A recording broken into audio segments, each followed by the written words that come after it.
episode 134, Rivalry. Oh, I said it wrong. Rivalry Week, Part 1. See, I'm so flustered. I'm so excited. Coach, what's good?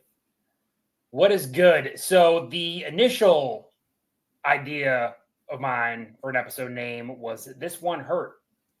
So I'm going to go into that briefly. Obviously, it's a rivalry week, and we have better things to worry about than this past week for both of us. Extremely disappointing game for the Chiefs Monday. 21-17. The box score and the results say the Eagles won that game. The Chiefs lost that game. I mean, and that's obvious, right? But the Chiefs did more to lose that game than the Eagles did to win. That's a better way of saying it. I'm tracking. That's terrible drop. He's been getting absolutely dragged over Twitter as he should be. Marquez you're an $11 million a year player. Dropling. Yeah, drop. I mean, we had 3 drop passes on the final drive. We are leading the league in drop passes by receivers, right? We're at like 26 or 27 right now, and 5 in that game and 3 on the last drive. You had Travis Kelce make an uncharacteristic mistake, fumbling in the red zone. Mahomes throws an interception in the red zone, in the end zone. It was an extremely frustrating game. It was working, so I couldn't watch it, so I had to listen. Love Kevin Harlan, love Kurt Warner on the ESPN radio broadcast. I dropped the ball and didn't listen to Mitch, but it was just easier it came in clear on the ESPN radio FM station. And was just disappointing. We're not scoring in the second half, like at all. You got shut out, I believe. Shut out, yeah. We didn't, we got shut out. I'm just saying, like, we are averaging like 5.5 points in the second half this season, which is just very uncharacteristic. But the bottom line is this, right? Today Shaq Leonard got released, right? An all-pro linebacker, right? No all-pro receivers are going to get released here by the end of the year, right? That I would, anything's possible, but I would highly doubt it. So we have to roll with what we got. I had a conversation with a buddy. Shout out you, Dylan. There's Jarvis Landry. There's Sammy Watkins. There's these guys on the streets essentially. It's just another. Are they a better option than MVS and some of the guys that we have? Maybe, but at this point, it would have already been done. And it hasn't been. So what do? We gotta roll with what we got. And just hope that those uncharacteristic drops, which I say that, but it's a consistent thing this year, that somehow they get it together and we're fine. But this game we lost. This is on our own. Our defense played great. 1,000% believe we have top 3 defense in the league, and we're wasting that on an offense just not getting it done. So. Was I pissed? I'm a little bit more calmer now. Might not. You still seem pretty pissed. Yeah, you still seem pretty fired up. It's the way I talk. It's the tone of voice I have. I don't sound feminine and very just loving and caring like you do. So just kidding. I'm just kidding. It's rivalry week. Not that there's anything wrong with that, but we're intense people, right? This is Raiding the Kingdom. The show is based off of what's happening this week. Deep masculine voices. Yeah. Yes, deep masculine voice. You should have heard this dude's voice back in the day. But anyways, he's made a. I'm a full-grown boy now. Yeah. He's so manly now. But right. Yeah, shitty way to go into this rivalry week game. I wanted it to be riding high, but again, we both lost, so we got to move on. But yeah. So, yeah, just very disappointing, but should have won, should have, would have, could have, whatever. We move on. I mean, I'm in the same boat as you. Neither of our teams got blown out. Most of the analysts out there projected that it was going to be a blowout one way or the other with you guys and the Eagles. I didn't see it coming that way either. I thought the game was very exciting. It was just one of those who's going to make the first mistake, not like one of those games where you can make 10 mistakes and still win because the other team is that much better. Your O-line held up honestly better than I thought. Mahomes did a scramble drill. Kelce seemed a bit distracted, if you will, maybe by a certain celebrity that's on his mind. I noticed he's talking more about retirement too, dude. Yeah, no, all that. Usually players shut that down. They say, oh, no, I'm in the middle of the season. I can't talk about it. But he's got a retirement plan, and it's $1 billion on a worldwide tour, baby. I will say this about Kelce, and I'll let you talk. this year and what he's kind of turned into off the field are a lot of things I don't really agree with. Nonetheless, he's still a stud on the field, still obviously a future Hall of Famer, but the man love for Kelsey off the field is not the same. It's dissipating. Yeah, it's dissipating, man. I'm just gonna shut up. I got it. I know what you're saying. Which is sad. We don't want to see you guys break up, but maybe we'll write a song about it. But anyway, so obviously I was pushing for the Eagles to win. I don't want anyone to win besides the Raiders, but I don't want the Chiefs to win. And with the Broncos surging ahead in the AFC West, I need all the help I can get. So I honestly kind of thought that you guys would end up winning, even though I did pick the Eagles in our competition here. But yeah, like you said, it's the weakest group of receivers that he's had to deal with. He's going to have to step it up. And the Eagles secondary was vulnerable last night. Like that pick in the end zone was pretty bad. They read it like a fiddle. It was bad. And I'm going to say this too. Mahomes needs he's a great leader, but hold them accountable in your press conferences. Don't say that you should have held that ball back a little bit on him because that was in his hands. Stop. You couldn't throw a better ball than that. And all these guys, Justin Watson's not a number one receiver. He's a 3. He's right. A 4 on a good team, really good team. The whole team's a collection of 2, 3s, and 4s. Yeah, 2, 3s, and 4s. We don't have that number one, and there's just such a tangent I could go on right now. But we got to talk rivalry. We'll bring to the rivalries. We'll do the Dolphins real quick. Do the Dolphins quick. And I noticed I said read it like a fiddle. You don't read a fiddle, you play it. So my brain is clearly a little scrambled from the weekend. All right, so went to South Beach, lost 20-13 to the Dolphins. The reason I'm not terribly upset about it is AOC, Aiden O'Connell, turned the ball over 3 times. The defense really kept them in the game. The offense, once again, is the sputtering factor here, just not getting it done. Chance on chance on chance. The last 3 drives for the Raiders in the fourth were turnover on downs, going for it on 4th and 3, interception. That's horse dung. I'm not going to use the word I want to. He needs to get it together. The Dolphins' defense is decent, but it's not that great. Their offense is supposed to be the most explosive offense in the league, which I kind of think it is. So holding them to 20 is pretty good. I think we actually have a defense. I think if anyone's going to keep their job this year, it should be Patrick Graham, our defensive coordinator. He's doing a good job with not a lot. There's not a lot of household names on the defense. Crosby had a sack, 2 quarterback hits. We picked off Tua Tagovailoa. That was Isaiah Polamau. He's like a backup safety, so that was sweet. But Tyreek Hill, 10 receptions, 11 targets, 146 yards, while we're on the subject of an elite number 1 receiver. Like, he just had a day on us. And the defense couldn't do it all. But AOC finished the day 24 for 41, a touchdown, 3 interceptions. He wasn't under a ton of duress. He was only sacked twice. Jacobs, 14 carries, 39 yards, a 2.8 average. But we know the formula here, and even Antonio Pierce said it. There's a proven method. 20 carries or more, and we win. 8 out of 9 games now, and we win. So 14 carries, not going to do it. Devontae had a touchdown. Michael Mayer, your boy from Notre Dame, getting more involved. 4 receptions, 46 yards. Hunter Renfrow had about 40 yards. So I'm still. It's not like a lot. It's not like when we lost to the Bears. I want to vomit in my sleep and vomit when I'm awake. Yeah, I just want to vomit all day if I didn't make that clear. But losing to the Dolphins only by 7, it's unfortunate because it was attainable. At one point we had a lead. So just a very up and down day. But I think that this puts us in a good position to face the Chiefs at Allegiant Stadium, 4 o'clock or 4:25. I don't think it's the same for the Chiefs because they actually go to the Super Bowl, but this is the Raiders Super Bowl. This is the team that you build to beat. Gruden said it. I'm building this team to beat the Chiefs. He did it one time, which is what we hold ourselves onto because we haven't beaten them since. But the rivalry here is really what our show is created off of. Coach is the diehard Chiefs fan. I'm the diehard Raiders fan. We meet twice a year. We had to wait all the way till week 12. Now we're meeting at home in Vegas. We're 5-6. You guys are 7-4. 7-3. Yeah, a little bit better than us. Don't jump the gun.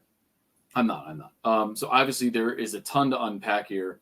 We're super amped for the game. It should be a bloodbath. The first matchup we're going to talk about is kind of what has made this rivalry stay alive because it has gotten a little stale over the years. Right. Max Crosby and Pat Mahomes, probably the two biggest superstars on each team. These two went at it last season, and I think we're going to see it again this year, and it should be 100%. electric. Yeah, Mahomes, no defensive end has sacked Mahomes more than Max Crosby. We'll just throw it, or he's tied for first, I think, with 4. So let's talk about it, Coach. What concerns you about this matchup, if anything concerns you at all? Are you nervous? Are you nervous at all? Nervous. You can't. I'm not something I'm going to admit to you. But so you'll tell anyone else, just not I'll me, tell and anyone then else, not whoever's you. watching this. Yeah, That's cool. All right. I'll write a long, deep post on Twitter on Sunday. But no, so there's a lot of interesting things about this game, right? Both teams coming off a loss. Chiefs coming off a loss where, like we talked about, they gave the game away. You don't want to lose sight of what's ahead of you. You're still very much in it for the number 1 seed in the AFC. Really, if you look at it through the rest of their games, like the only, I guess, real tough game at this point would be the Bills. Bengals are without Burrow now, so that changes a lot of things. But yeah, so I think the Bills in the future probably are our toughest game on paper, right? But the Raiders bring they kind of found themselves, and I was going to ask you this, and I was watching Colin Cowherd, and Keyshawn Johnson was on there, and he was saying, I think Antonio Pierce has established himself as the coach of that team, and that he should be the coach going forward. I don't know what you feel about that, but he's bringing, I think, probably just like more intensity than McDaniels did to this whole rivalry, and just all about being a Raider, right? So that's, it's a personal thing because he has a connection. So he grew up hating the Chiefs. You grew up hating Montana and Marcus Allen and Tony Gonzalez and all those guys that were on the Chiefs.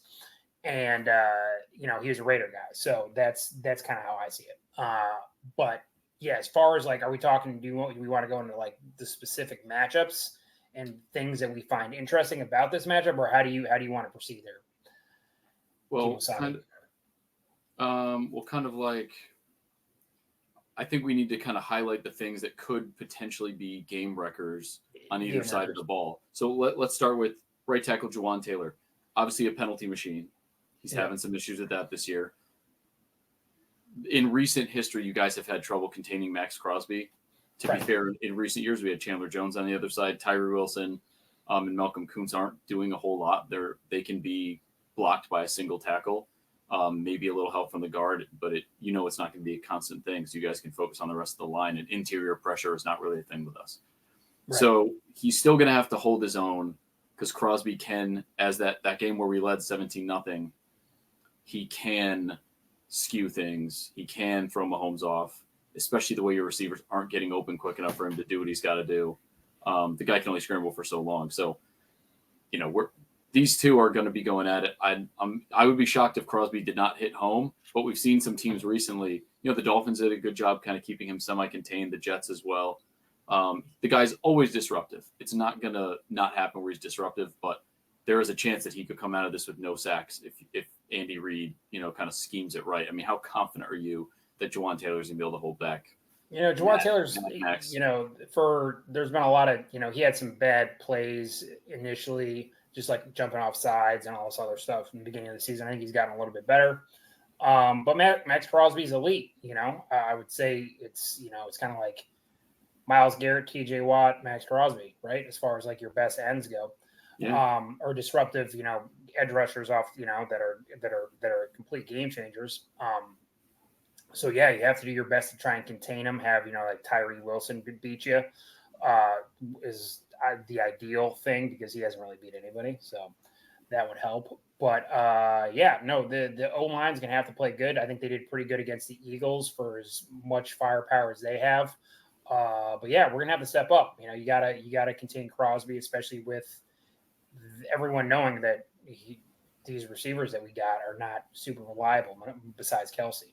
And even he was, not his best. So, Yeah, that's a huge matchup between Taylor and Crosby, and just the O line in general, and how they're going to hold up against an improving Raiders line. Exactly. And then, so that's one that I think we're all going to be watching the most. It's kind of the easiest one to distinguish whether or not he's winning or not. And honestly, I want to see Mahomes and Crosby kind of go at it. Although when Mahomes started to bark back, that's when the 17-0 run fell apart. And I don't really want that to happen this year, but I also don't think the offense is as prolific. I won't even say prolific, as steady as it was before. It's very hit or miss.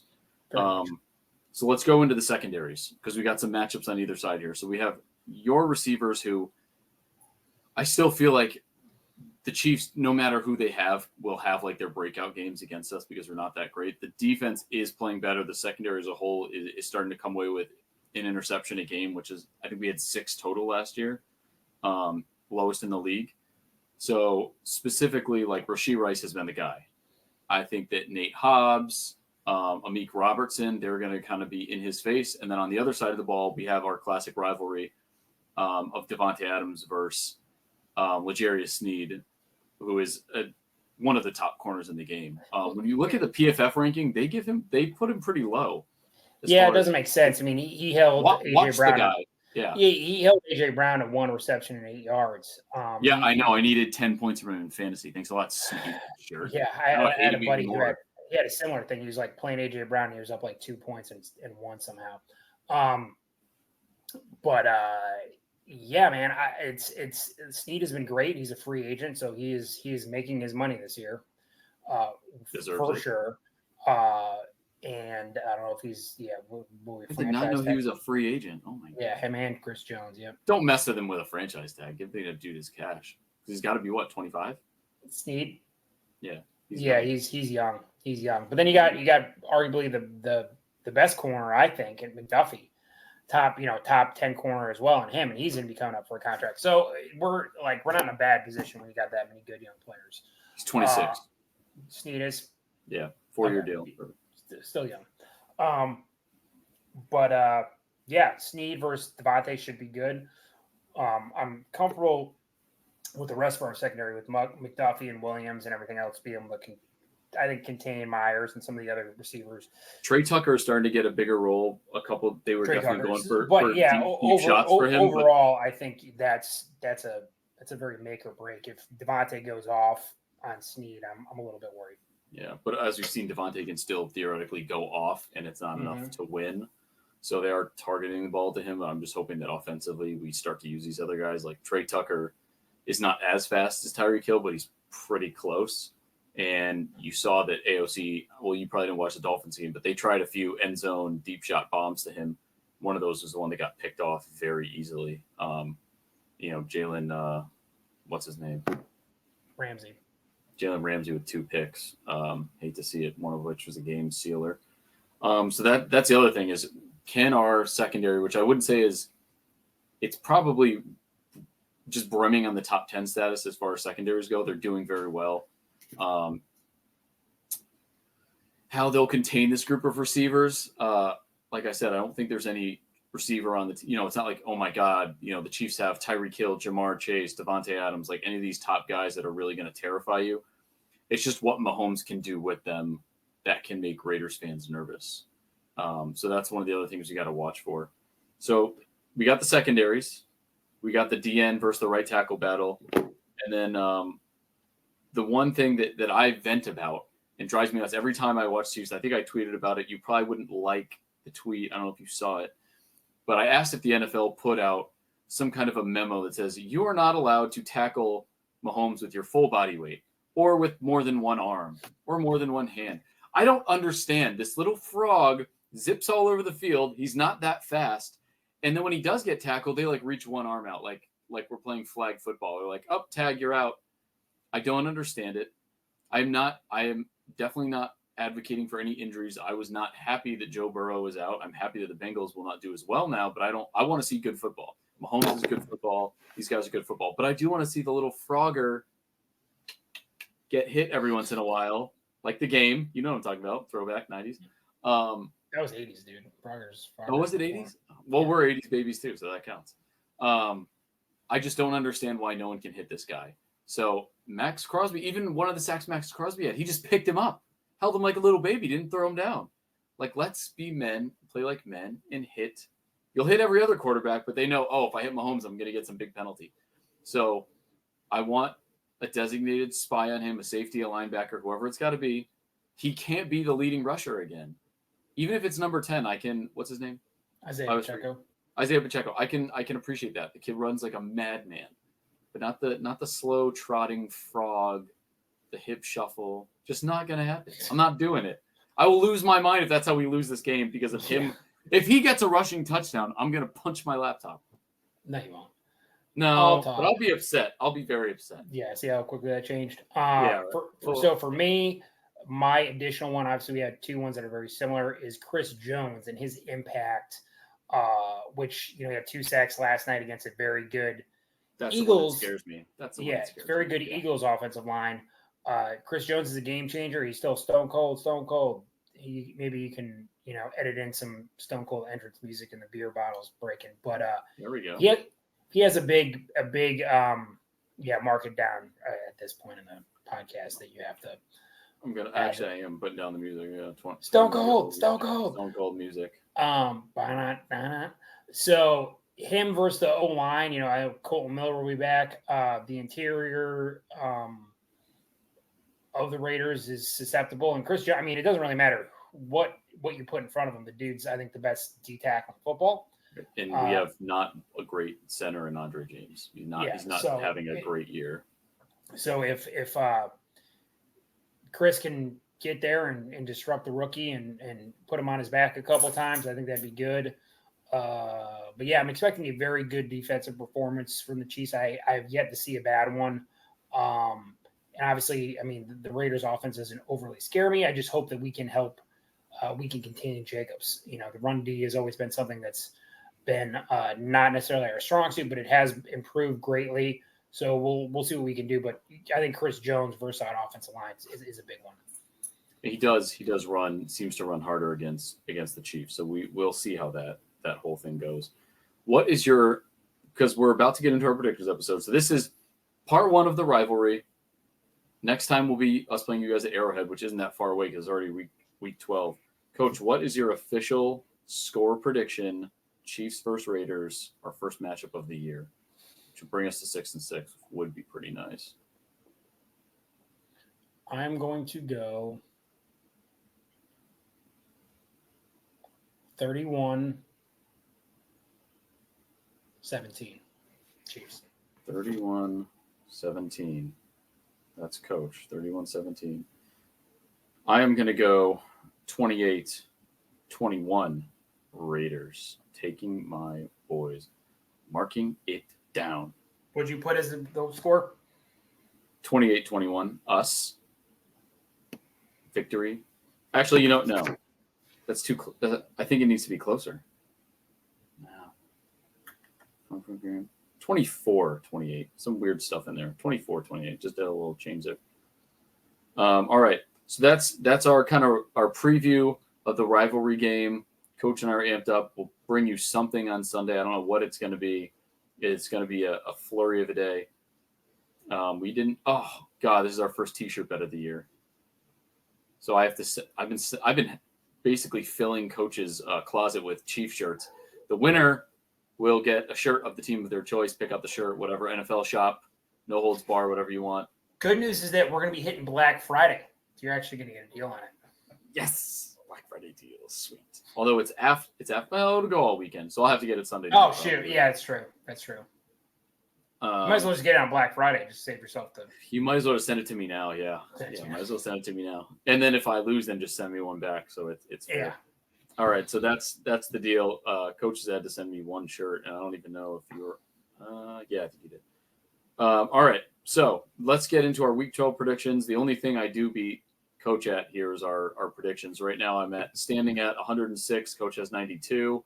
He had 7 correct last week. I had 10. We both took a few flyers. Maybe we shouldn't have a lot of unexpected wins, to be honest, last week. So let's get right into it. This is just beautiful as I look at it because we have games Thursday, Friday, Sunday, Monday. Yes.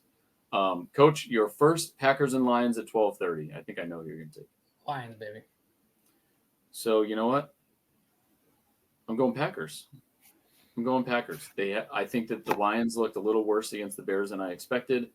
Packers had a win against the Chargers I did not expect. I'm going Pack. Go Pack Go. All right, 4:30. Commanders at Cowboys. I'm taking the Cowboys. 100%. Absolutely. And so is Coach. No differentiation there. Coach, you've got the 49ers at Seahawks.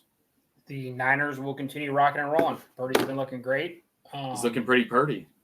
He's very pretty. He's a pretty man. He is. And yeah, now they're even talking back on the MVP chatter with him. Like you were all saying that he's a system quarterback 3 weeks ago. You and I really should just be analysts. Yeah, although on our we show, can say anything we want. Right, but we stick to our guns on this show. They just change it as the tides change. Exactly. Friday, 3 p.m. Dolphins versus Jets. I will not pick the Jets to win again this year. I never even was going to with Zach Wilson, but now with the QB dilemma, even if they put him back, it's done. It's done. I'm going Dolphins. Yeah, Dolphins too. So the crazy thing about that is there are two starting quarterbacks in the NFL right now from the same high school. And that high school is in the state of Connecticut. Will Levis, Xavier High School. Tim Boyle, Xavier High School. I did not know that. I knew about both Connecticut guys. Wow, look at that. Represent boys. They're in the 203. Xavier High School, which is like a private school. Yeah.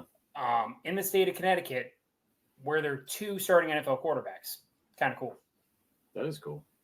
Hats off to us, to our state, our home state, even though Coach is now he's in Missouri. Mm-hmm. All right. So we got that. We have only have a difference of opinion on the Packers and Lions. Let's get into our Sunday at 1:00, 4 days of football, people. This is just beautiful. Saints versus Falcons. Who are you going with, Coach? I got to go Saints. Coach going Saints. Desmond Ritter. I just can't. I can't. Can't get behind that. I'm going to go Falcons. I hate to pick against my guy Derek Carr, but he's been a bit of a disappointment for me. I really thought he was going to just give them the undisputed NFC South crown, and it's not looking that way. So I'm going to go Falcons. Another change of pace here. Coach, Steelers versus Bengals. They fired Matt Canada today. Did you know this is the first time the Steelers have fired a person on their coaching staff during the season since 1941? Are you serious? That's a regular Sunday for the Raiders. Yeah, we get rid of everybody. That's any day that ends in Y for the Raiders.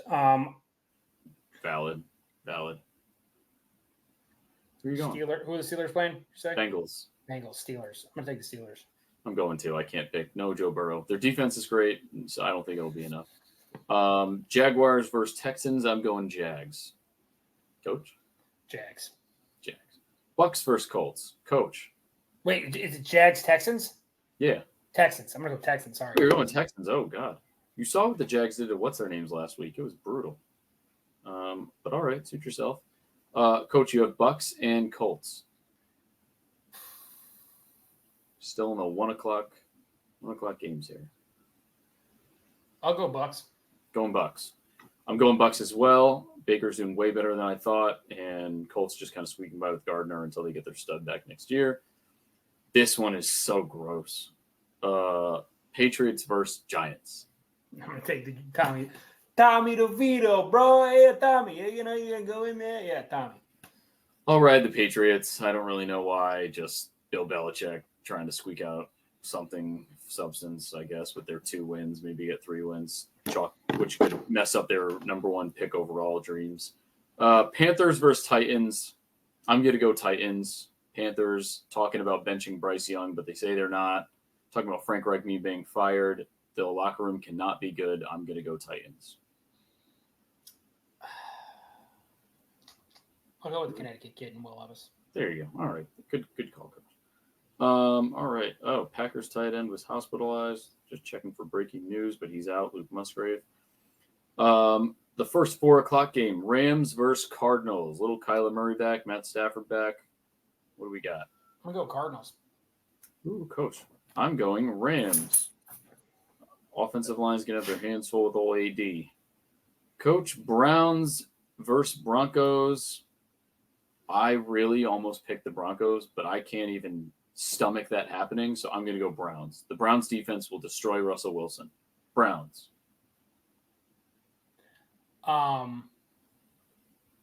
Browns. Browns, okay. And then we already did our 425 game, Chiefs versus Raiders. Coach has the Chiefs. I have the Raiders in Vegas. The lifeblood of our podcast. Next, another good one. I'm thinking I know who you're going to want. Ooh, actually, I don't know who you're going to want to win this one. Bills versus Eagles. Fly, Eagles, fly. And Bills, Mafia. Eagles. I'm going Eagles as well. Bills tuned up the Jets. That's cute, but Eagles are another beast. Josh Allen's good for a turnover a game minimum. Mm-hmm. Ravens versus Chargers. Coach. Chargers. Wow. Okay, I'm going Ravens. Their defense is awesome, and Lamar Jackson's awesome. And Isaiah Likely's got to step up. But I saw that Mark Andrews could make a deep playoff return. That would be interesting. And then, Coach, wait a minute. Didn't this just happen? Bears versus Vikings on Monday Night Football? Do I have that right? That just happened, didn't it? Who did the Vikings just play? The Vikings just play the Broncos. That's it. Oh, just two gross teams. Sorry. So it's Bears versus Vikings on Monday Night Football. Why do they do that? I don't want to see that team. Vikings. They'll bounce back. I'm going to go Vikings as well. So Bears did look a lot better against the Lions, so I'll give them that. No, wait. I didn't even look at my notes. I'm going Bears. So Coach going Vikings. We have a whole bunch, besides disagreement with our big game of the week. We have 1, 2, 3, 4, 5, 6, 7, 8 games that we disagree with. That could be a game changer if for some reason you happen to hit on all of those. Because you're only down by 14. And, Coach, do we have a Patrick Mahomes Award of Excellence this week? You know, Jackson Mahomes, not Patrick Mahomes. Jackson Mahomes. Jackson Mahomes. I'll give it to MVS. Marquez Valdez. I'm just gonna give it to I'm gonna give it to the Chiefs receiving core in general. Okay, so Sky Moore. What is Sky Moore? I don't know. He's looking kind of like a chump, to be honest. Okay, Ooh, Darius Coach, Toney, spicy, a chump. aka Joka. What are you, dude? You talk, you run your mouth on Instagram, and you don't show up. Yeah, you were big in the Super Bowl last year. That's it. Justin Watson, the Great White Hope. You make some decent plays, dude, but I don't know what's going on. Rashee Rice, definitely, I think a solid future number 3 or 2. And then you're just annihilating your whole receiver core right now. And then MVS, who we took away from the Packers because he's a deep threat. He's got some speed, has the ball in his hands, and just completely blows it. And Watson tried to defend him and said 99 out of 100 times he makes that catch. No, he doesn't. Inexcusable for. I mean, whether you're getting paid. I mean, it's more inexcusable if you're getting paid $11 million than if you're getting $750,000. But yeah, receiving core, Jackson Mahomes, Award of Excellence. You got to step the fuck up. You have the best quarterback in the world on your team. He's the only way he could get it more in your hands is if he and dropped it. You just annihilate your whole wide receiver core. You're making me think that you should pick the Raiders to win as well. You can change your bet. No. But just like the Raiders, even though the odds might be against it, they'll still find a way to beat them by, double-digit points because they're the Raiders. That'll hurt. All right. My Jackson Mahomes Award of Excellence is to Brian Baldinger. I love this man. NFL Network, Fox Sports, NFL Insider. He does Baldy's breakdowns, and he does them like on his cell phone, on looks like a tablet or whatever. If anyone doesn't know Baldy, you should. He does everything. People are giving him a hard time because he tagged a high school football player in the place of some tight end on the Packers. The person that called him out on this is my brother, who used to be on the show, and he's got 100 people behind him trashing Baldy. Leave the legend alone. I love Baldy, and everyone else does too. So Austin, back off. Baldy that's Jackson life, dog. That's it. I'm on my way. You're far from there, but it's okay. Yeah, well, I use editing tricks. So, everyone, that's the show. Austin got the Jackson Mahomes Award of Excellence. Coach gave it to the entire Chiefs wide receiver core that apparently he's a fan of, but he's just not a huge fan of them tonight. So we'll bring you guys a bunch more media and stuff, hopefully some live reactions for the game. It's going to be the most important thing. The most important thing is this. Let's hear it. Thanksgiving on Thursday, right? So you know what you're going to be doing? You're going to be at your Thanksgiving table, talking with your mom, talking with your dad. You're going to say, hey, Dad, you like to bet? He's like, yeah, son, I like to bet. I like to do fantasy and random things. Hey, Dad, I got a really good idea. Do you like $100 for free? Absolutely, son. Who's going to say no? So, Dad, just go on RTK or go on Underdog, type in code RTK, sign up, deposit $100, you get $100 back. It helps us. It helps you. Boom. Then you're also going to be at the dinner table on Thanksgiving. Your Uncle Chuck's going to be over there. Hey, man, you ever go see you ever see a football game live and in person? And he's Southern too. No, Uncle Chuck, I haven't. He's like, you know what? I wonder if there's any codes out there that could have us save some money. Well, oh yeah, Uncle Chuck, this is what you can do. You can go on goddamn SeatGeek, type in RTK. That's for you military folk. That's Romeo Tango Kilo. Save some money on your tickets too. $20 off your first order. Use a bunch of emails. You can use as much emails as you can. Beat the system. Everybody have a great Thanksgiving. Enjoy the time with your family. For our international listeners, we have a few. Tag, I don't know, but Guten Tag. Guten Tag. Happy Thanksgiving to you too. All right, and all right, yeah. So, best of luck to you, Coach. Just not on Sunday. Yeah. Right back at you. Enjoy your time with your family. Raiders. Oh, yeah. Raiders. The Raiders. Next week, peoples. We'll see you.